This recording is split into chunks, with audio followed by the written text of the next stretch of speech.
اسلام آباد 23 جولائی 2024 صدر آصف علی زرداری نے آج ایوان صدر میں منعقد ایک خصوصی تقریب کے دوران کرسچن میرج ایکٹ 2024 پر دستخط کر دیے۔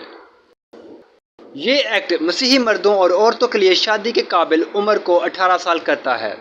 1872 کے کرسچن میرج ایکٹ کے سیکشن 60 میں ترمیم کرتا ہے، جس نے پہلے مردوں کے لیے 16 اور عورتوں کے لیے 13 سال کی عمریں مقرر کی تھیں۔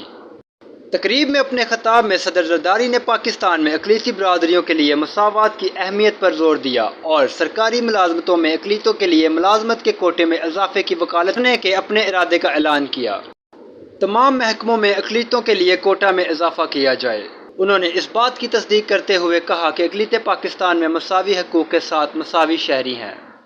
صدر زرداری نے اقلیتی برادریوں کی بھی حوصلہ افزائی کی کہ وہ الگ تھلگ واقعات سے مایوس نہ ہوں۔ ملک پر ان کی مساوی ملکیت پر زور دیا۔ یہ وطن اتنا ہی تمہارا ہے جتنا کہ کسی اور کا ہے۔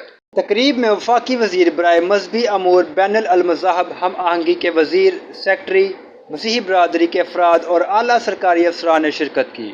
مسیحی برادری کے رہنماؤں نے مسیحی برادری کے دیرینہ مطالبے کو پورا کرنے پر صدر زرداری کا شکریہ ادا کیا۔ انہوں نے اقلیتوں کے لیے 5% ملازمتوں کا کوٹا حاصل کرنے، سینٹ میں ان کے لیے خصوصی نشستیں مختص کرنے اور 11 اگست کو اقلیتوں کے دن کے طور پر منانے کے لیے صدر کی سابقہ کوششوں کی بھی تعریف کی۔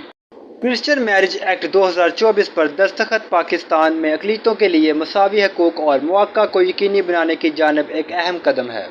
معلومات کا قابل اعتماد ذریعہ CRC۔ جڑے رہیں CRC کے ساتھ۔